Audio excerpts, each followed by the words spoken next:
Alors nous allons revenir ici sur les fonctions affines, qui sont les premières fonctions de référence avec lesquelles vous allez travailler au collège. Donc déjà, elles sont définies, les fonctions affines, elles sont définies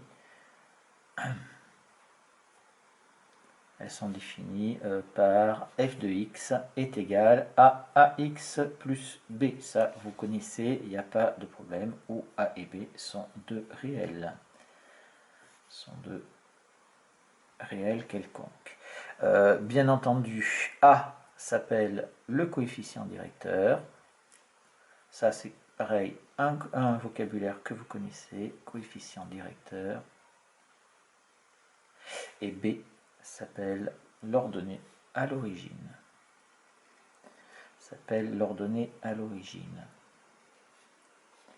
Alors ça, vous avez déjà un petit peu plus de mal pour cette chose-là.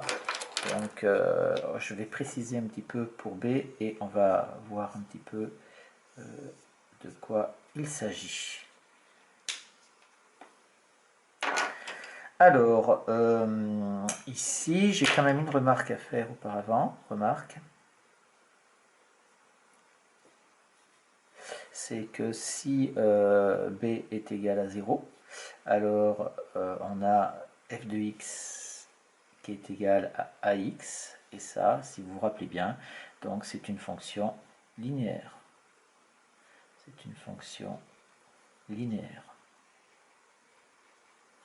Et si a est égal à 0, alors on a f de x égale 0x plus b, c'est-à-dire il reste que b, et c'est une fonction constante.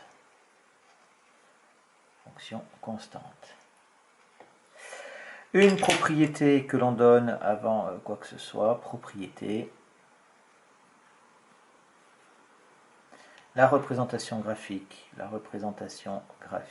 d'une fonction affine. La représentation graphique d'une fonction affine est une droite. Ça, vous le savez, une fonction affine est une droite. Ce qui veut dire que c'est les seules fonctions avec lesquelles vous avez le droit d'utiliser la règle pour tracer la courbe représentative. Toute autre fonction qui ne serait pas une fonction affine, on n'utilise jamais la règle. Le tracé se fera à main levée. Maintenant, on va voir les interprétations graphiques, histoire de bien comprendre de quoi il s'agit. Interprétation graphique, interprétation ou lecture graphique de A et de B, petit a et petit b, c'est-à-dire du coefficient directeur et de l'ordonnée à l'origine. Alors, on va commencer par une petite remarque ici. Si on calcule l'image de 0,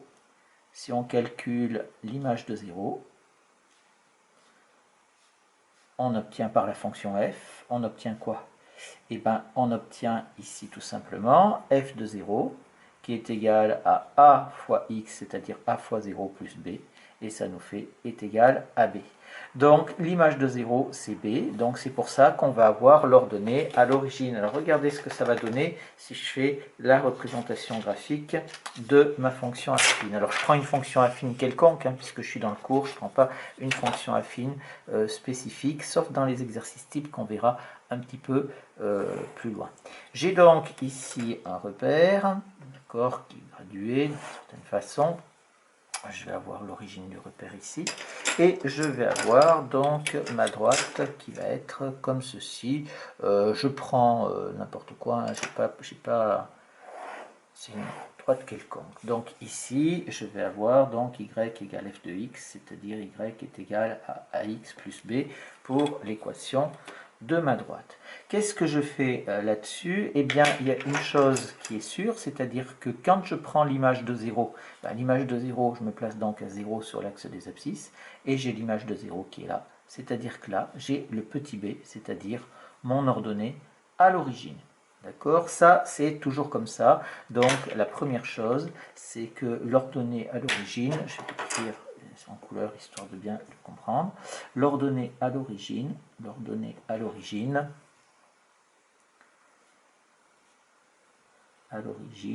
se lit à l'intersection de la droite,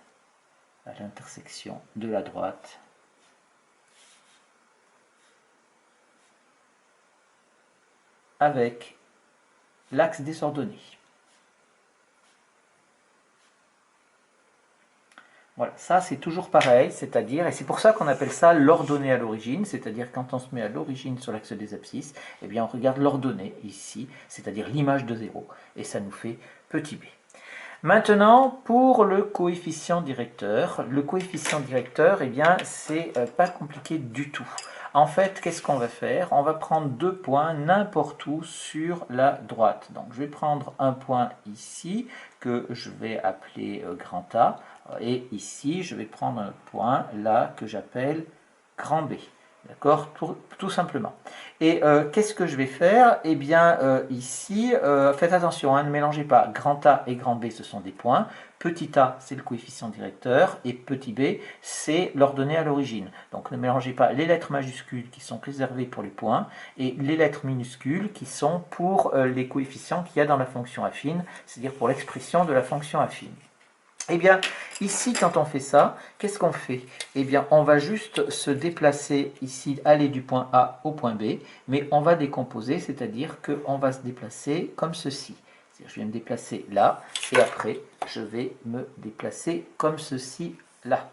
Je vais avoir donc ici ce que j'appelle un déplacement, ici, un déplacement horizontal. Et ici, j'ai un déplacement vertical. J'ai choisi 2 points au hasard sur ma droite, absolument n'importe où. Ça n'a aucune importance, on peut les prendre n'importe où. On se débrouillera pour faire en sorte que ça tombe sur les intersections sur le quadrillage, ça sera plus pratique. Et on fait un déplacement horizontal et un déplacement vertical pour aller du point A jusqu'au point B. Et à partir de ce moment-là, eh bien, on va avoir notre coefficient directeur ici, notre coefficient directeur A, qui va être égal à quoi? Eh bien, qui va être égal au déplacement, alors ça c'est mon abréviation pour déplacement vertical divisé par le déplacement horizontal. Tout le temps, déplacement horizontal. Voilà donc comment est-ce qu'on peut interpréter graphiquement le coefficient directeur. Donc on appelle ça la pente, c'est-à-dire que pour un certain déplacement horizontal, on est monté de quelque chose. Par exemple, quand vous montez au Ventoux, vous avez une pente à 7%, ça veut dire que si vous avancez de 100 mètres, eh bien vous avez augmenté, vous êtes monté en altitude de 7 mètres. Donc voilà, c'est pour ça qu'on appelle ça la pente de la droite aussi. Pour arriver à faire cette chose-là, après on va compter les déplacements et vous voyez qu'il y a quelque chose qui est important, c'est-à-dire que si je prends là, je vais reprendre mes coordonnées, donc là je vais avoir l'abscisse du point A, ici je vais avoir l'abscisse du point B, là je vais avoir l'ordonnée du point A, c'est-à-dire YA, ici je vais avoir YB, d'accord? Et je vais avoir donc cette formule-là, je vais avoir donc le coefficient directeur qui est égal au déplacement, je le réécris hein, parce que c'est important, déplacement vertical sur le déplacement horizontal,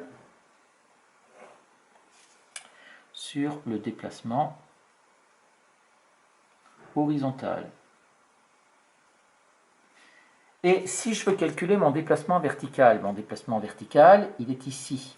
Et donc, mon déplacement vertical, il est aussi entre, j'ai oublié, c'est XB là. Donc, il est ici, entre XA et XB. Et pour l'avoir, eh bien, qu'est-ce que je vais faire? Je vais prendre donc XB moins XA. Donc, ça, c'est pour le déplacement horizontal. Donc, je vais avoir XB moins XA ici, en dessous. Et au-dessus, je vais avoir mon déplacement vertical. Si je prends mon déplacement vertical, il est ici.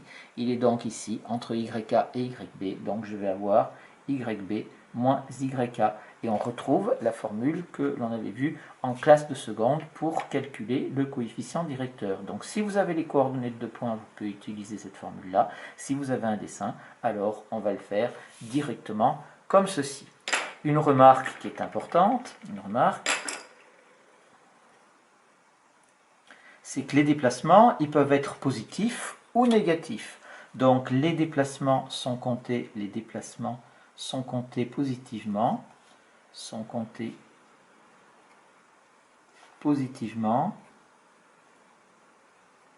vers la droite et vers le haut. Vers la droite et vers le haut. C'est-à-dire qu'ici, là j'ai un déplacement horizontal positif, et là j'ai un déplacement vertical qui est positif aussi. Et négativement, vers la gauche et vers le bas.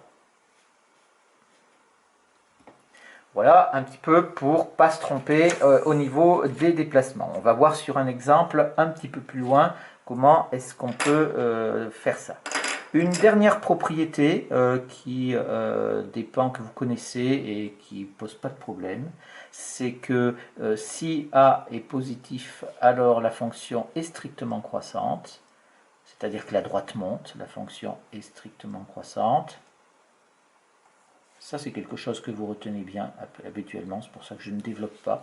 Si A est négatif, alors la fonction est strictement décroissante. Attention, hein, on est avec les fonctions affines, et ceci est valable que pour les fonctions affines, strictement décroissantes. Et si A est égal à 0, on l'a vu, si A est égal à 0, alors j'ai une fonction constante. La fonction est constante. On l'a déjà vu ici, quand on a dit si A est égal à 0, on avait dit que la fonction était constante. Mais on n'avait pas travaillé sur les variations. Les variations, on reviendra dessus dans un paragraphe un petit peu plus loin. Alors, maintenant qu'on a ça, on a donc ces propriétés, on va faire deux exercices types qui vont être très importants et qui vont vous permettre un petit peu de comprendre de quoi il s'agit. Exercice type 1.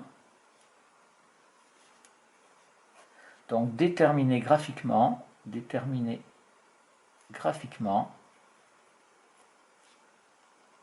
l'expression de la fonction affine.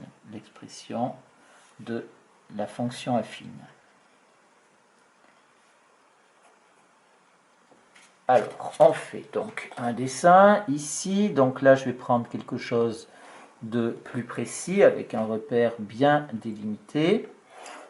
Je vais prendre le centimètre, je vais avoir 0, je vais avoir mon vecteur i ici et mon vecteur j ici qui me donne ma graduation, bien sûr. Et je vais ici avoir, je vais faire quelque chose comme ça. Oui, comme ça, ça m'ira bien. Hop.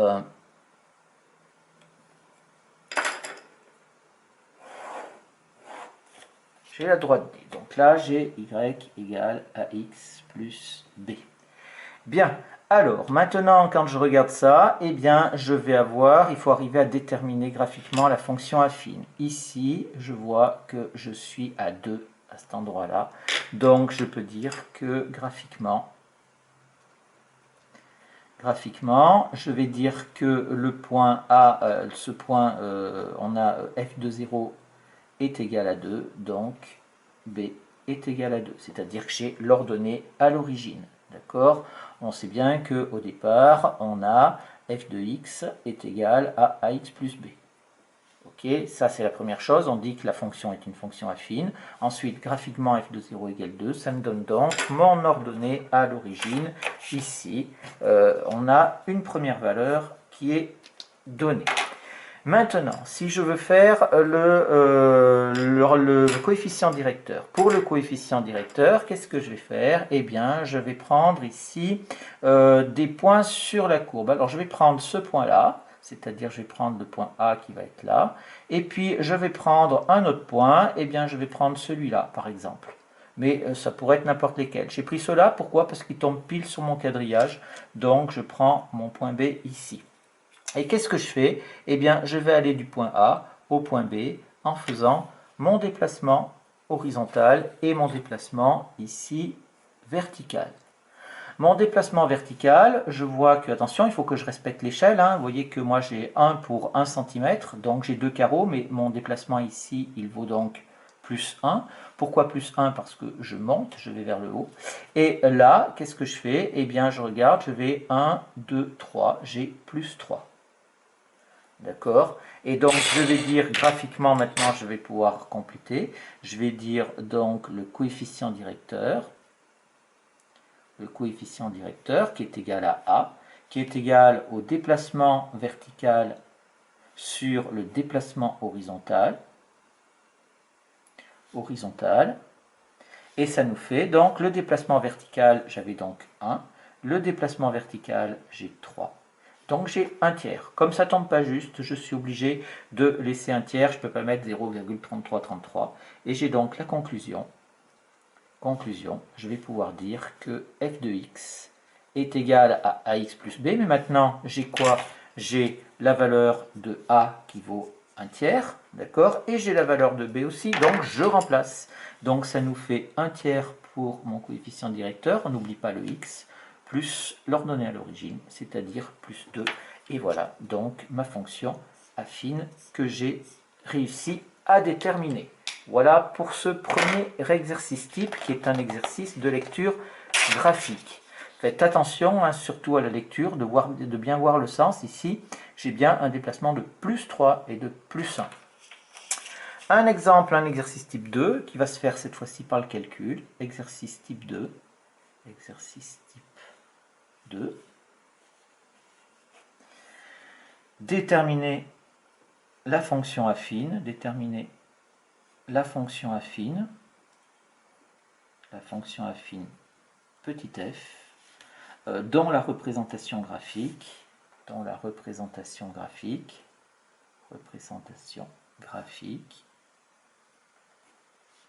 passe par les points A de coordonnées moins 2, 3 et B de coordonnées 2 et moins 5. Par exemple. Hein. Voilà. Donc on vous donne 2 points pour arriver à déterminer cette fonction affine. Mais on ne vous dit pas graphiquement. Donc toute représentation graphique est juste et vous permettrait de trouver l'expression de la fonction affine exactement comme on vient de le faire dans l'exercice type 1. Et si vous ne savez pas faire autre chose, c'est ce qu'il faut faire parce que même si vous êtes hors sujet, vous n'aurez pas 0 parce que ce que vous aurez fait est juste. Mais il faut arriver à le faire ici par le calcul. Alors, si on le fait par le calcul, qu'est-ce qu'on va dire? On va dire donc déjà qu'on a f de x qui est égal à ax plus b. Et maintenant, on va donc calculer tout ce qu'on peut calculer. Déjà, on a une formule pour le coefficient directeur petit a. Donc, on a petit a qui est égal. Alors là, on ne peut pas faire déplacement vertical sur déplacement horizontal parce que, eh bien, on n'a pas de dessin. Donc, je vais utiliser la formule.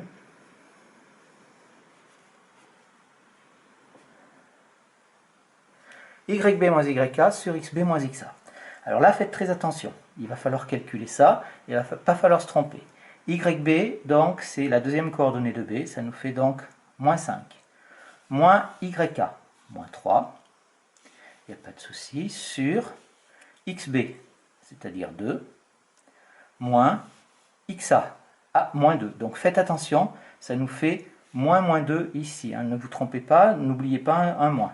Ce qui nous fait donc moins 8 ici, sur 2 moins 2, ça nous fait donc 4. Ce qui nous fait au final moins 2. D'accord? On a donc maintenant f de x qui est égal, donc j'ai trouvé la valeur de a ici. J'ai donc a qui vaut moins 2. Donc je peux le remplacer ici dans ma formule. F de x est donc égal à moins 2x plus petit b. Maintenant, il faudrait que je calcule b, mais je n'ai toujours pas de dessin et je ne peux pas faire l'intersection avec l'axe des ordonnées puisque je n'ai pas de dessin. Donc il va falloir le calculer. Et pour le calculer, qu'est-ce qu'on va faire? Eh bien, on va utiliser l'un des 2 points que l'on a ici, puisque si ces points sont sur la droite, alors ça veut dire que quoi? Que f de moins 2 égale 3 et que f de 2 est égal à moins 5. Alors on prend n'importe lequel, il n'y a aucune importance, on trouvera le même résultat. Donc de plus, je vais dire que de plus, je vais dire que le point B de coordonnées 2 et moins 5 est un point de la droite.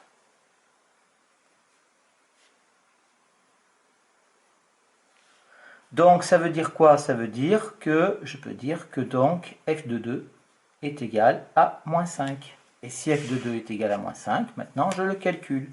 F de 2, j'ai la formule de calcul qui est là, donc il faut que je remplace x par 2, ça nous fait donc moins 2 fois 2 plus petit b, qui est égal à moins 5.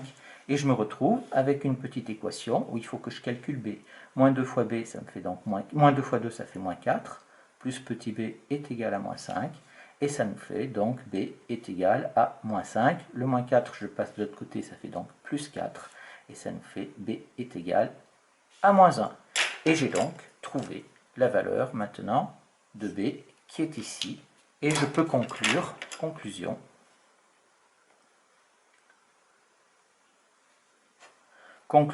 je vais pouvoir dire que f de x est égal, alors j'ai la valeur de a que j'avais tout à l'heure, c'est-à-dire moins 2, ça nous fait donc moins 2x, et j'ai la valeur de b maintenant, c'est moins 1, ça fait moins 2x moins 1, et voilà comment est-ce qu'on arrive à trouver une fonction affine par le calcul grâce à la connaissance de deux points de la droite représentative de la fonction.